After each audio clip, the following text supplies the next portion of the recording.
Bueno, hoy nos toca hablar de la iglesia de Filadelfia, la mejor iglesia de esta serie de 7 iglesias que el Señor habló en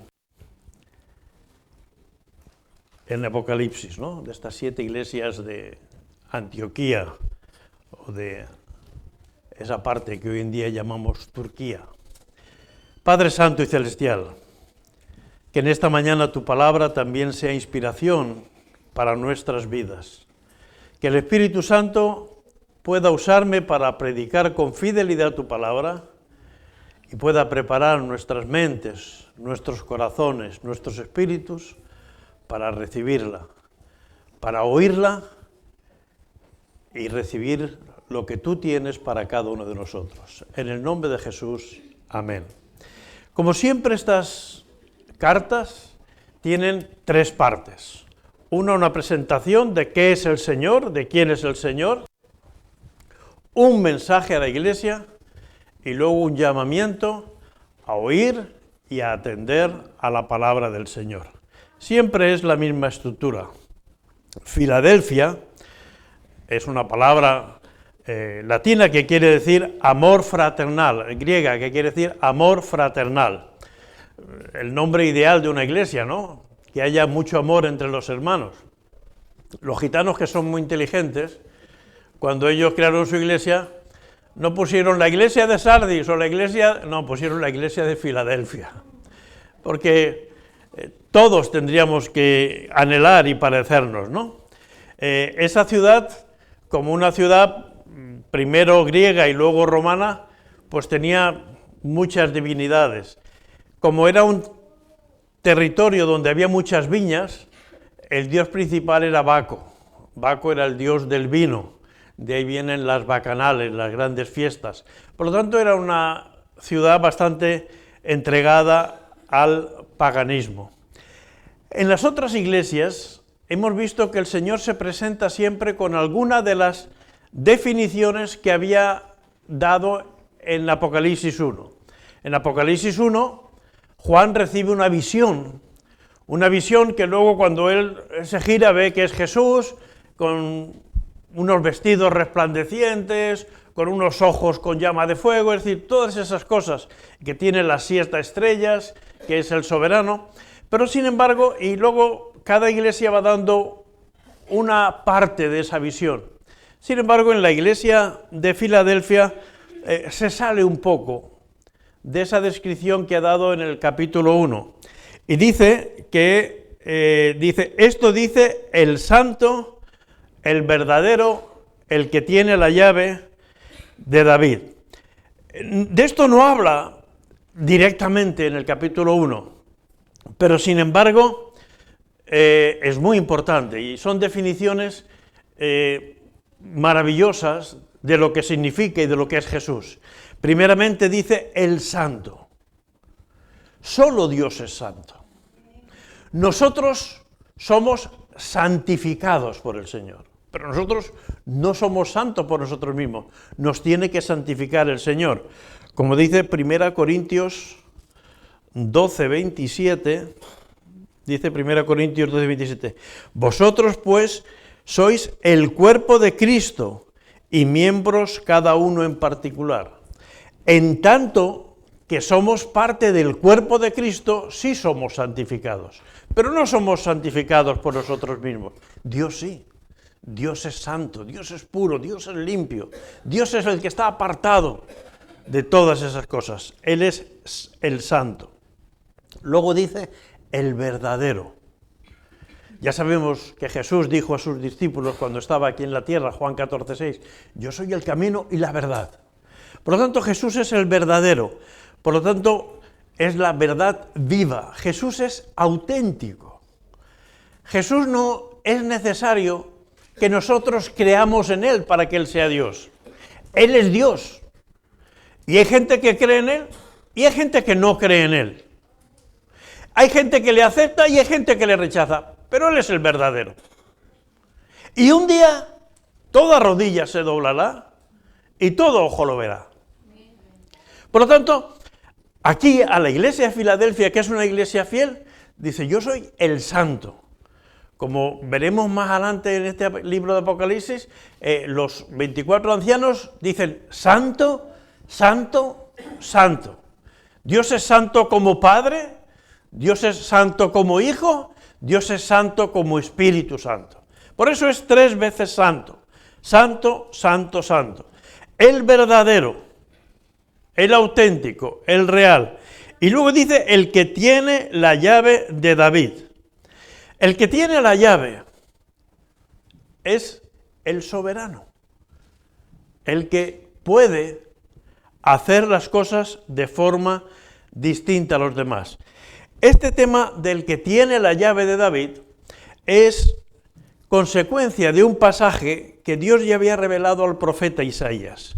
Si vamos a Isaías, capítulo 22,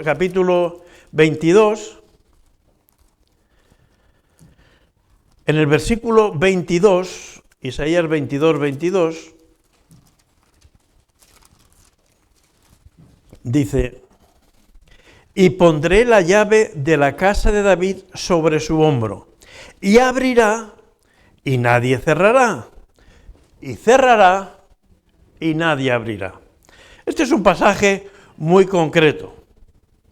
Sabéis que hay una referencia respecto a Pedro, siempre se hace la imagen esa que realmente es una caricatura, no es una imagen que tiene que ver, o es una ficción, no es una imagen que tiene que ver con la palabra de Dios, como que Pedro tiene las llaves, cualquier estatua de San Pedro pues siempre lo ponen con las llaves en las manos, pero las llaves no las tiene Pedro, las llaves las tiene Jesús.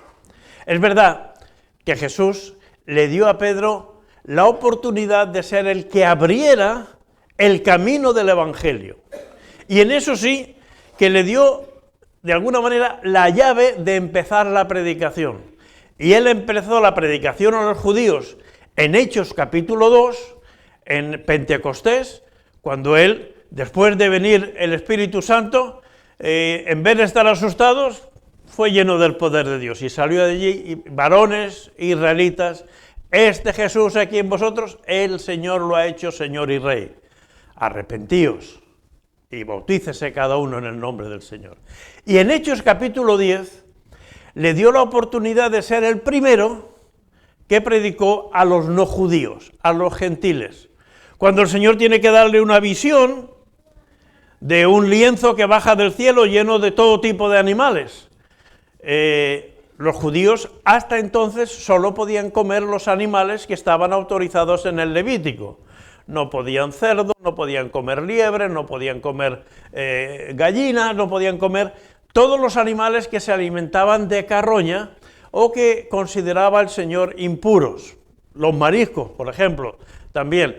Porque todos esos animales, los mariscos, por ejemplo, ¿por qué eran impuros? Los mariscos se suelen alimentar filtrando el agua. Ellos no tienen unas grandes boca con la cual van comiendo, sino van filtrando. ¿Qué haces al filtrar? Al filtrar vas quedándote con las cosas que hay en suspensión, sean buenas o sean malas.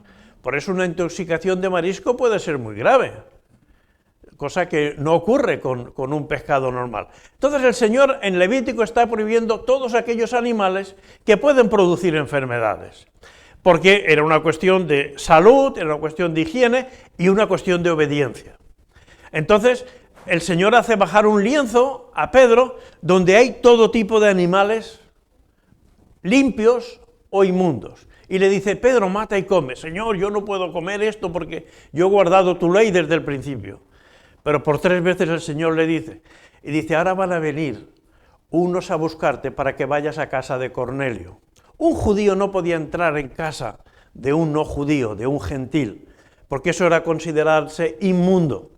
Pero el Señor le dice, no, ves, acompáñales y predica el Evangelio. Por eso en Pentecostés Pedro abrió las llaves del Evangelio a los judíos y en Hechos 10, en casa de Cornelio, abrió la predicación del Evangelio a los no judíos.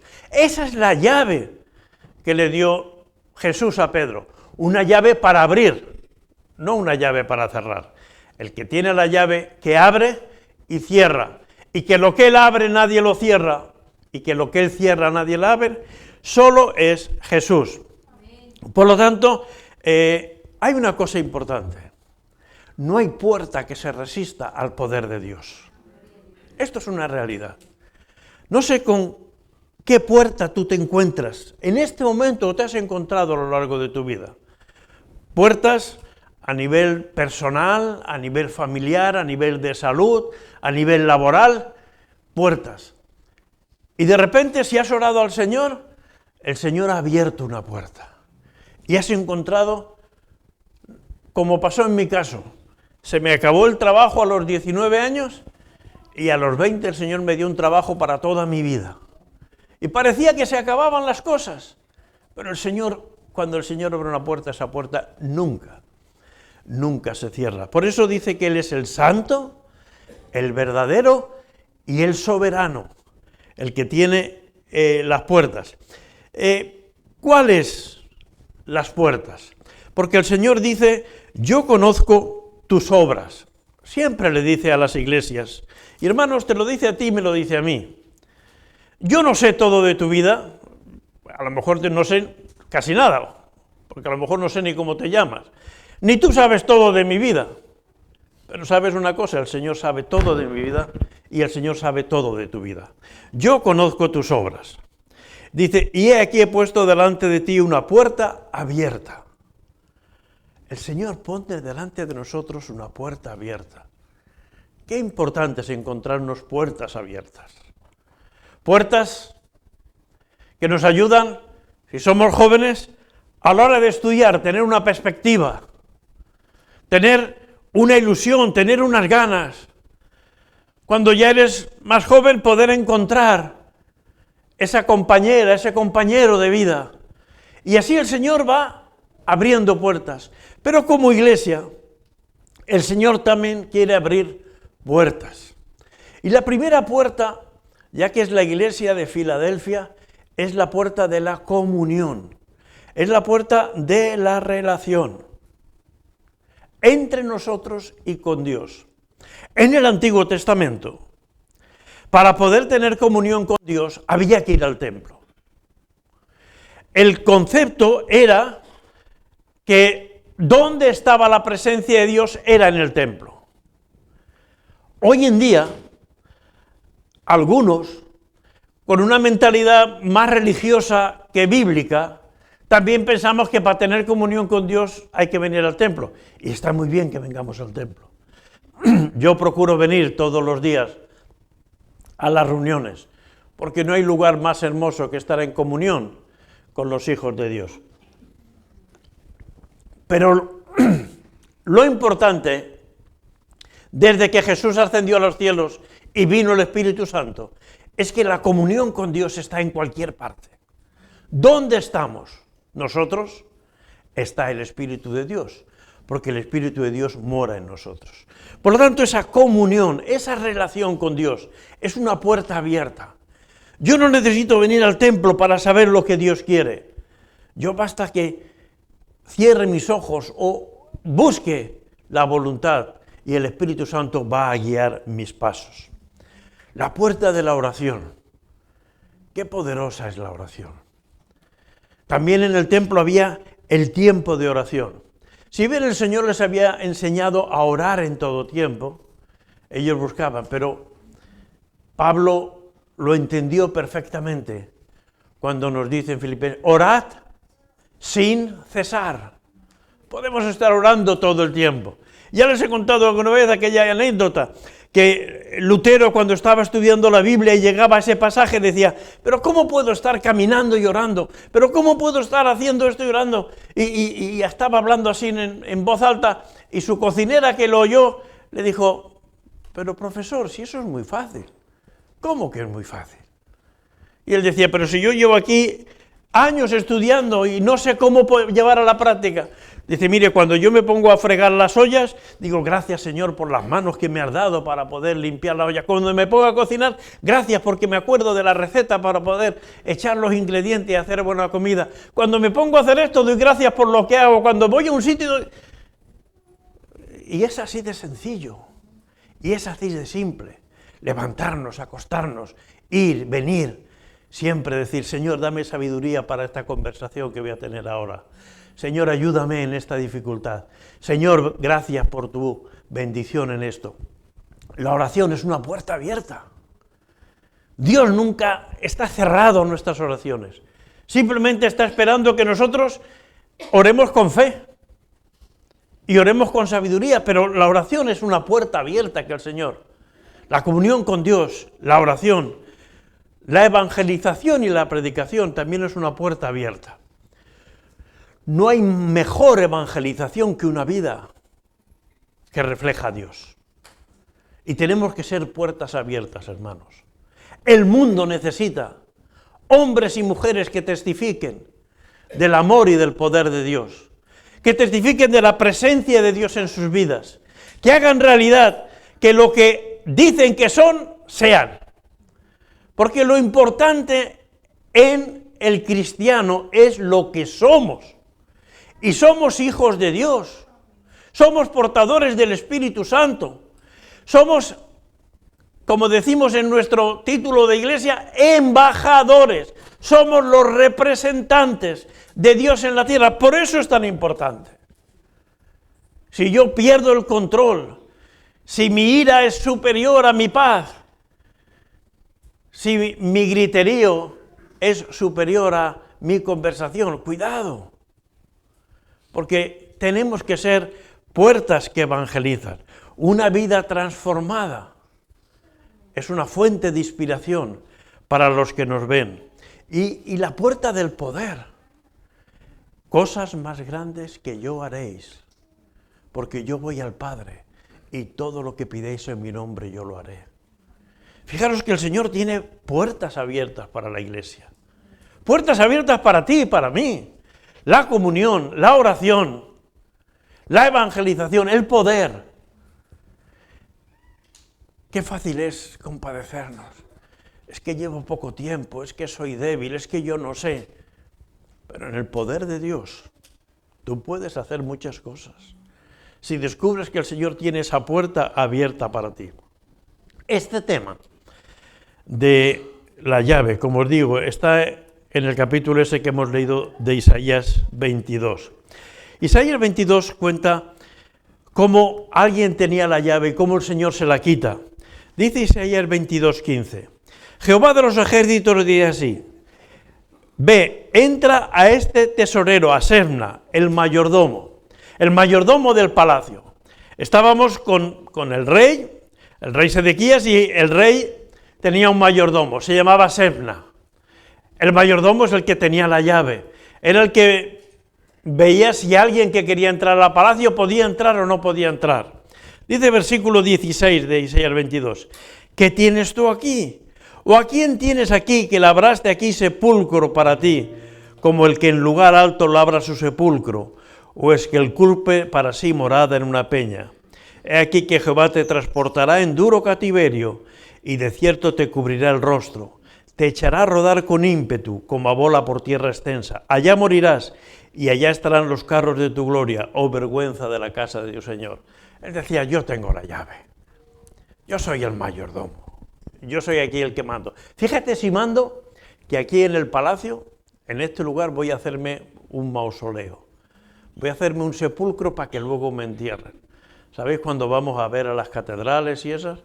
Siempre hay gente que ha pagado para tener en aquella capilla, tener un lugar. Este Sebna pensaba yo quiero que la gente se acuerde, aquí está Sebna. El Señor le dice, mira, te van a deportar.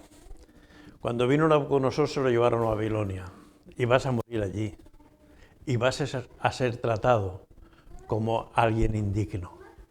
Porque creía que era el poder él, creía que la autoridad era él. Dice el versículo 20, en aquel día llamaré a mi siervo Eliakim, hijo de Hilcias, y lo vestiré de tus vestiduras, y lo ceñiré de tu talabarte, y entregaré en sus manos tu potestad, y será padre al morador de Jerusalén y a la casa de Judá, y pondré la llave de la casa de David sobre su hombro, y abrirá y nadie cerrará, y cerrará a nadie abrirá. Eliakim. Dice, Sebna, tú vas orgulloso. Yo es que soy el pastor, yo hago lo que me da la gana. yo hago lo que quiero, porque yo soy el mayordomo. No hay orgullo. Somos indignos de la gracia y la misericordia de Dios. Solo por gracia estamos aquí en este lugar, hermanos. Solo por la gracia de Jesús podemos abrir nuestros labios y proclamar su nombre. Por eso dice, he aquí, el Señor va a poner con nosotros esa puerta abierta para que podamos entrar y para ver el poder victorioso de Dios en nuestras vidas. La grandeza de la iglesia no está en lo que haces en la iglesia. La grandeza de la iglesia es servir y honrar al Señor. Filipenses capítulo 2, versículo 9, dice, por lo cual Dios también le exaltó hasta lo sumo y le dio un nombre que es sobre todo nombre, para que en el nombre de Jesús se doble toda rodilla de los que están en los cielos y en la tierra y debajo de la tierra, y toda lengua confiese que Jesucristo es el Señor, para la gloria de Dios Padre. La ventaja del creyente es que no tenemos que llegar al cielo para ponernos de rodillas delante de Dios. Lo podemos hacer ya, lo hacemos ya, tenemos que hacerlo ya, porque ese es nuestro privilegio. Saber que podemos servir al Señor y podemos arrodillarnos y podemos reconocer su nombre. No vamos a esperar al cielo. Hay gente que hasta que no llegue al cielo no dirá, ¡ay, yo es que me creía que no era verdad! Yo es que creía que lo de la religión era un invento para que la gente se consuele antes de morir. ¡No! Vamos a descubrir que realmente nuestra fe es cierta. Y vamos a ver que lo que hacemos hoy va a ser lo que haremos en el cielo. Qué bien que podemos empezar a probar cosas que haremos luego en el cielo, alabar al Señor. Por eso la alabanza es tan hermosa. Por eso el humillarnos delante de Dios, el reconocer su grandeza, nos edifica, nos fortalece. Por eso dice, yo conozco tus obras. He aquí, he puesto delante de ti una puerta abierta, la cual nadie puede cerrar. Porque aunque tienes poca fuerza, has guardado mi palabra y no has negado mi nombre. Sí, las iglesias no son lo más fuerte de este mundo. Tienen más poder, creen los partidos políticos, por lo menos en la vida social. Hay grupos, hay asociaciones, hay personas que tienen más poder. Pero la iglesia, aunque tiene poca fuerza en nosotros, tenemos toda la fuerza porque tenemos el Dios Todopoderoso detrás de nosotros. Como decía Pablo, cuando soy débil, entonces soy fuerte. Mientras confío en mis fuerzas, soy débil. Pero cuando confío en las fuerzas del Señor, soy invencible. Dice, aunque tienes poca fuerza, has guardado mi palabra. Primero le dice a esta iglesia, he puesto una puerta abierta. Manos delante del Señor. Si nosotros estamos fieles, las puertas están abiertas. A la puerta a la cual el Señor nos lleve, Él la abrirá. Y por eso hay quien ha predicado en palacios, por eso hay quien predica en las cárceles, por eso estamos predicando en las plazas, y por eso podemos predicar en cualquier parte. Y lo que es importante, has guardado mi palabra y no has negado mi nombre. Has guardado mi palabra. ¿Cómo vamos a guardar la palabra de Dios si no la conocemos? Por eso es tan importante conocer la palabra de Dios. Y en este tiempo, la iglesia de Filadelfia no conocía todo lo que nosotros sabemos. Apenas conocían el Antiguo Testamento, y apenas alguna carta de Pablo que seguramente había llegado a estas iglesias. Porque Pablo, las cartas que mandó a Éfeso o a los Gálatas o a Filipo, a los filipenses, decía, bueno, transmitir esto a las iglesias de alrededor. Y estas iglesias no estaban lejos, por ejemplo, de la iglesia de Éfeso. Y seguramente había llegado alguna carta. Pero nosotros tenemos toda la Escritura, toda la Biblia. Y por lo tanto es importante conocer. Tienes poca fuerza, pero has guardado mi palabra. Es como decir, la fuerza no está en ti. La fuerza está en que tienes comunión conmigo y en que pones por obra la palabra de Dios. Para que no nos enorgullezcamos. Yo me alegro y me alegré hace unos meses, había un encuentro de jóvenes y había jóvenes en nuestra iglesia que sabían cientos de versículos. Era extraordinario cómo se esforzaron y han trabajado y han memorizado. Y es bueno memorizar la Biblia. Luego es importante guardarla. Guardarla quiere decir ponerla por obra, ¿no? No basta que yo sepa que un semáforo en rojo no se puede pasar, sino lo importante es que no lo pase, ¿verdad? Entonces, no es el conocimiento únicamente, hay que ponerlo en práctica. Pero qué bueno que hay muchos jóvenes en nuestra iglesia los jóvenes en nuestra iglesia están estudiando la palabra de Dios, queriendo conocer. Y nosotros, aunque somos adultos, y yo sé lo que me vais a decir, porque yo tengo más años que la mayoría de ustedes, o quizás que todos ustedes, es que no se me queda nada. Deja que la palabra de Dios entre en tu vida, verás como cada día se te va quedando un poco más. No nos neguemos. Dejemos que el poder de Dios sobre nuestra vida. Y verás como de repente dices, uy, me he acordado. Hace una semana leí y el Señor me lo ha recordado. Cuando me he puesto a hablar con mi vecino, con mi vecina, con un compañero, el Señor me ha recordado lo que había leído. Claro que sí, hermano. La memoria es un músculo. Y sabes, hay gente que va al gimnasio y pone los músculos. ¿Y qué pasa con los músculos? Crecen. Pues la memoria es un músculo que podemos hacer crecer si lo ejercitamos.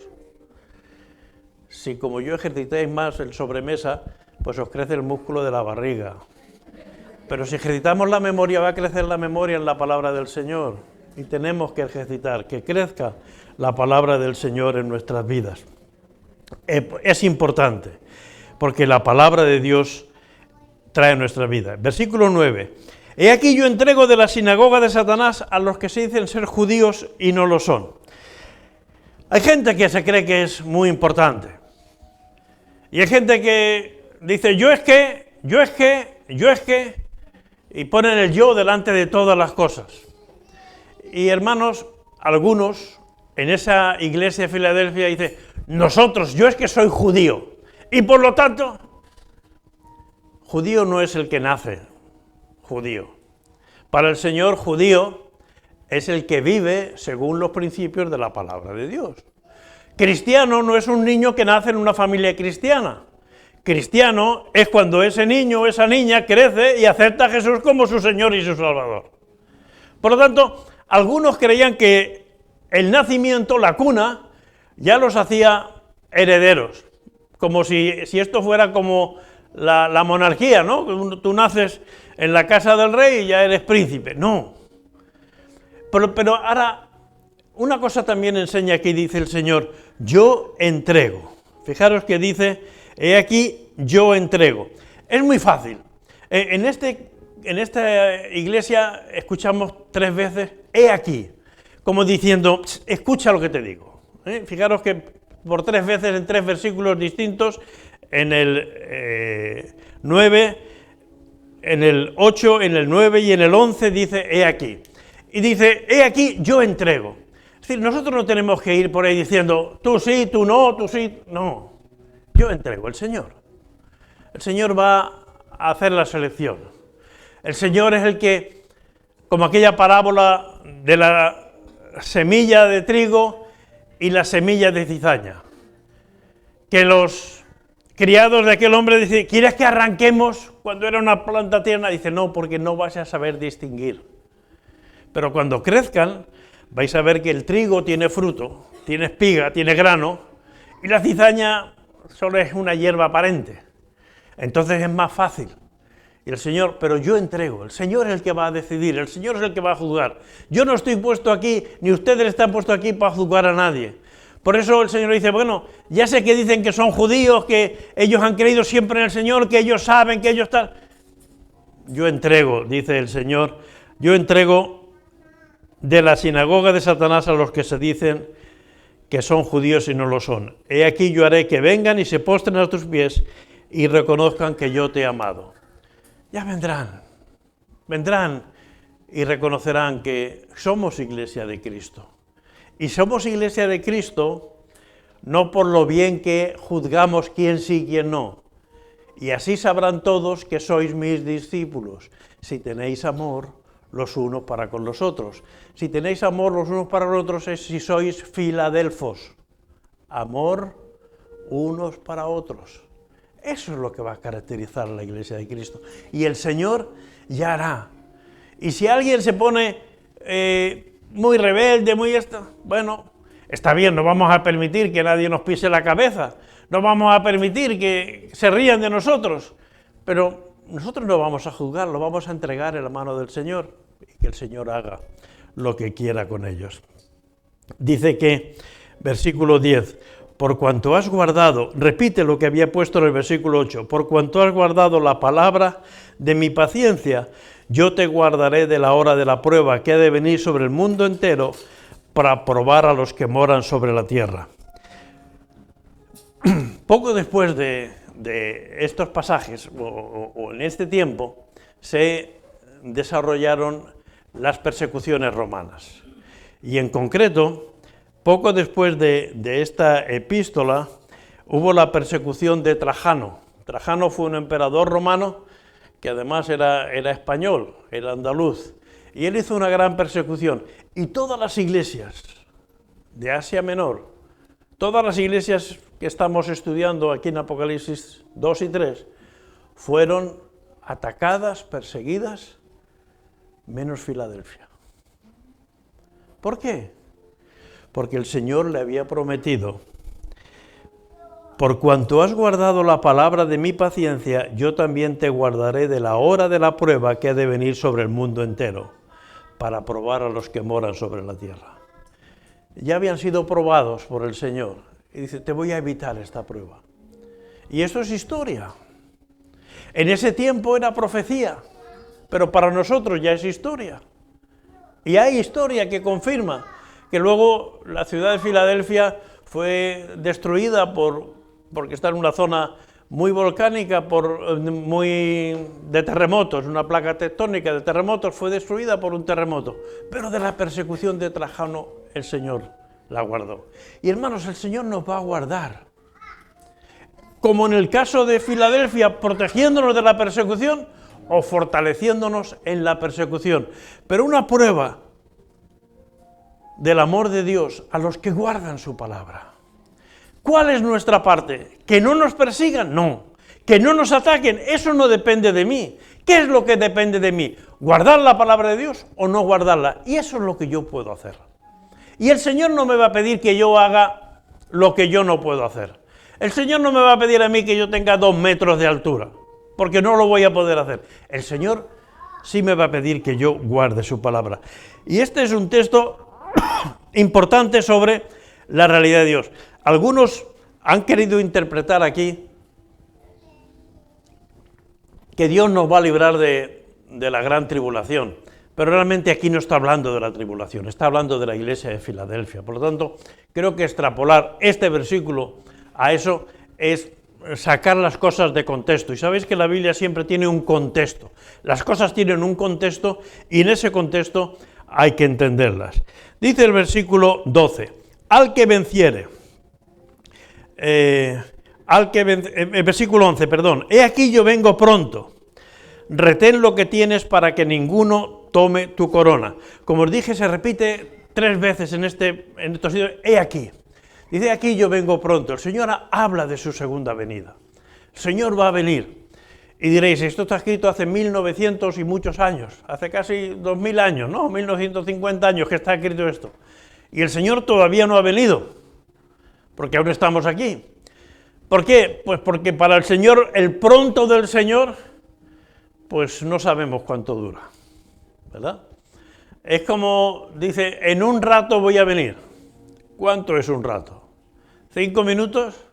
¿30 minutos? ¿Al día siguiente todavía no ha venido alguien? ¿Ha pasado eso? ¿Os ha pasado alguna vez? Claro. Pues el pronto del Señor es el pronto del Señor. Pero el Señor dice, he aquí, vengo pronto. Retén lo que tienes para que ninguno tome tu corona. Más importante que conseguir, porque si ya somos hijos de Dios, ya tenemos lo más grande. Tenemos ni más ni menos que la vida eterna. Pero el Señor dice, bueno, eso no te lo voy a quitar nadie porque eso te lo ha dado mi Hijo. Pero ahora, estas cosas, Iglesia de Filadelfia, que tienes, que has guardado mi palabra, que no has negado mi nombre, que has aprovechado la puerta que yo he abierto delante de ti, la oración, la comunión, el amor a los hermanos, estas cosas reténlas. ¿Para qué? Para que el Señor te dé tu corona. Hermanos, la Biblia nos habla de que no seamos salvos como Lot. Lot era aquel hombre que vivía en Sodoma y Gomorra. Se había acostumbrado a vivir en el vicio, a vivir en el pecado. Es verdad que él era justo, dice la Biblia. Por eso el Señor mandó unos ángeles, pero tuvieron que cogerle de la mano y tirar de él y sacarlo de ahí. Dice, no seáis salvos como Lot, que tuvo que ser arrastrado, arrancado de Sodoma y de Gomorra. Vosotros, que la obra de vuestras manos perezca, que cuando el Señor estudie y analice lo que habéis hecho, no sea madera, heno, hojarasca, que cuando pasa por el fuego del Señor se quema, sino que sea oro, plata, piedras preciosas, cosa que el fuego purifica.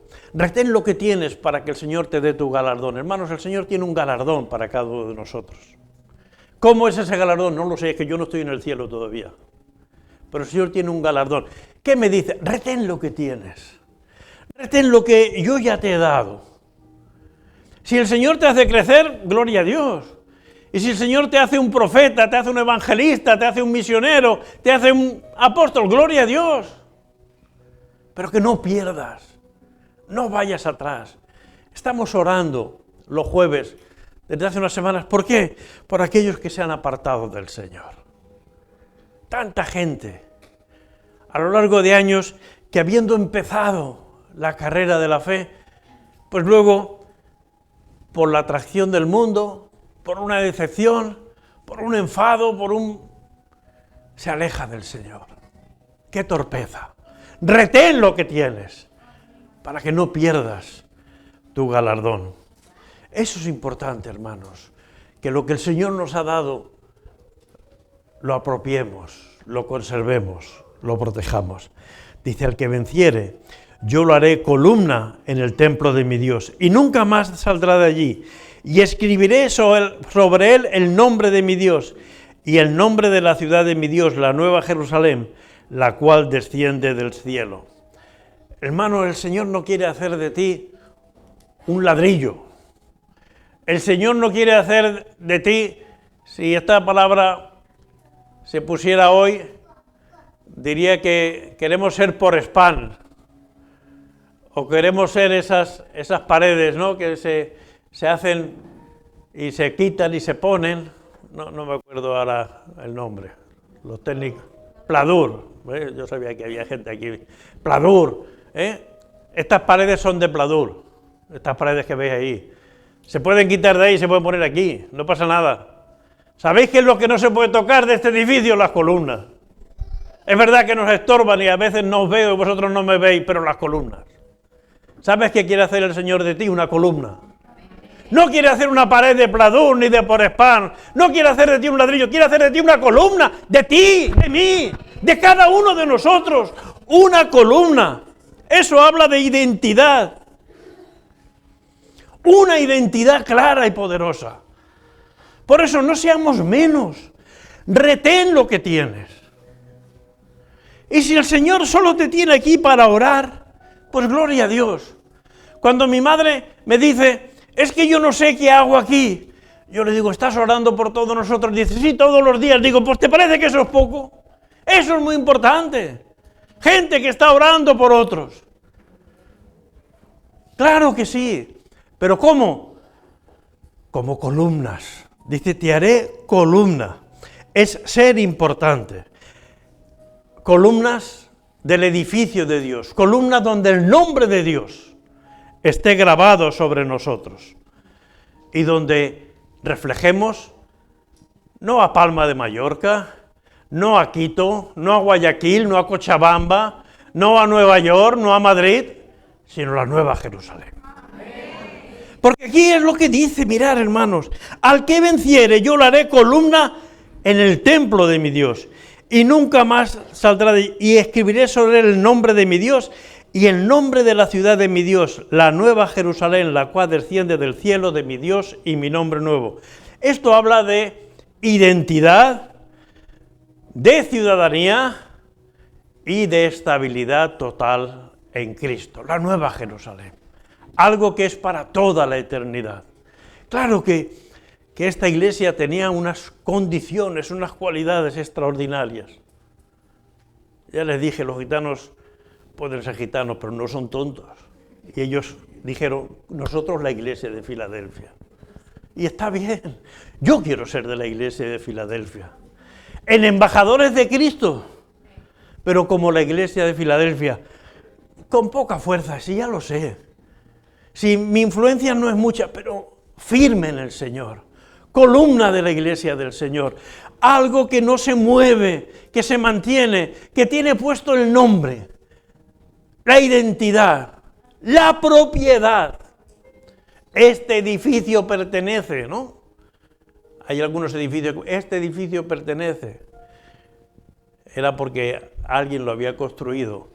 La identidad, la propiedad en mi vida. Pertenezco a Cristo, soy de Cristo y tengo esa identidad. El final es el versículo que siempre ponen las 7 cartas. El que tiene oído, oiga.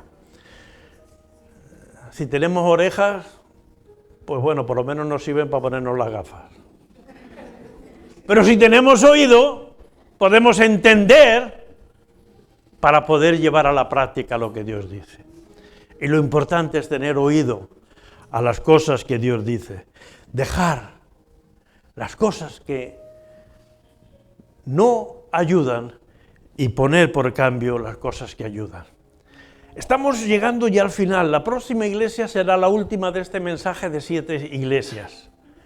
Hemos visto la iglesia de Éfeso que había dejado al lado al Espíritu Santo, que había perdido su primer amor. La iglesia de Esmirna, que si leemos la iglesia de Esmirna y la iglesia de Filadelfia, vemos dos maneras totalmente distintas. La iglesia de Esmirna sí sufrió, la iglesia de Esmirna sí padeció, la iglesia de Esmirna sí fue golpeada y el Señor estuvo ahí. Porque pueden venir también las cosas, la iglesia que aún en el sufrimiento pone su confianza en Dios. La iglesia de Pérgamo, la iglesia que no guardaba la palabra de Dios, que cogía doctrinas y las aceptaba, como las de los nicolaitas, nos dice, como la de Balaam, tantas doctrinas. No, la única doctrina de la iglesia está en la palabra de Dios. Ya la puede decir un ángel, ya lo puede decir el pastor, ya lo puede decir la hermana o el hermano, no, la única doctrina de iglesia. Pero la iglesia de Pérgamo había cogido otras. La iglesia de Tiatira, tolerante con el pecado. Bueno, si al final del domingo vamos a la iglesia y ponemos la ofrenda y nos portamos bien, pues ya está, no pasa. No, el Señor no está contento con eso. No podemos ser tolerantes. O la iglesia de Sardis, terrible. Tienes nombre de que vives, pero estás muerta. Tienes nombre de que vives, pero estás muerta. Pero la iglesia de Filadelfia es la iglesia que el Señor le dice, has guardado mi palabra, retén lo que tienes y te daré la corona. ¡Qué honor! Ser un creyente, ser una iglesia de la que el Señor no tenga nada que reprochar. Que el Espíritu Santo nos ayude a entender la palabra de Dios y a ponerla por obra. Padre Santo y Celestial, gracias porque tu palabra nos habla con sinceridad, con autenticidad, con realismo, de cómo en la iglesia hay muchas diferentes maneras, pero hay unas que te agradan y otras que te disgustan. Señor, enséñanos a guardar tu palabra, a retener los dones que tú nos has dado, a retener, oh Señor, la vida espiritual que tú nos has dado y a ser columna columna firme, fuerte, poderosa, con identidad, con claridad y con poder. Señor, que la Iglesia Embajadores de Cristo y cada uno de nosotros y nosotras podamos ser hombres y mujeres de los cuales no tengas nada que te avergüence. Ayúdanos, Espíritu Santo, porque sabemos que tenemos poca fuerza, pero que tú eres el Todopoderoso, y con tu poder y en tu nombre venceremos. Que en el nombre de Jesús lo pedimos todo. Amén.